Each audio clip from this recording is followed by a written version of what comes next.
Welcome to my channel. Ang mga anak ni Esiba. Gawa 19 verse 11 to 20. Gumawa ang Diyos ng mga pambihirang himala sa pamamagitan ni Pablo. Kahit panyo o damit na kanyang ginamit ay dinala sa mga may sakit, at gumaling ang mga ito at lumayas ang masasamang espiritong nagpapahirap sa kanila. May ilang Hudyo roon na naglilibot at nagpapalayas ng masasamang espiritu. Pinangahasan nilang gamitin ang pangalan ng Panginoong Hesus sa pagpapalayas ng masasamang espiritu sa mga sinasapian ng mga ito. Sinabi nila, sa pangalan ni Hesus na ipinapangaral ni Pablo, iniuutos ko sa inyo, lumayas kayo.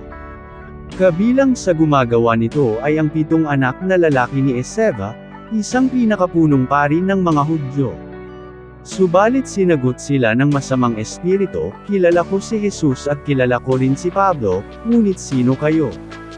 At sila'y nilundag ng lalaking sinasapian ng masamang espiritu, dinalo silang lahat at malubhang sinaktan, ano pat hubad at sugatan silang tumakas sa bahay na iyon. Nabalitaan iyon ng lahat ng naninirahan sa Efeso, maging Hudyo o Hentil, kaya't natakot silang lahat at pinuri ang pangalan ng Panginoong Hesus.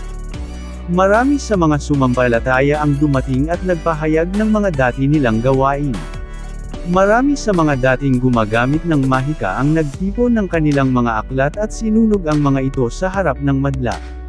Sa kabuuan, ang halaga ng mga ito ay umabot sa 50,000 salaping pilak.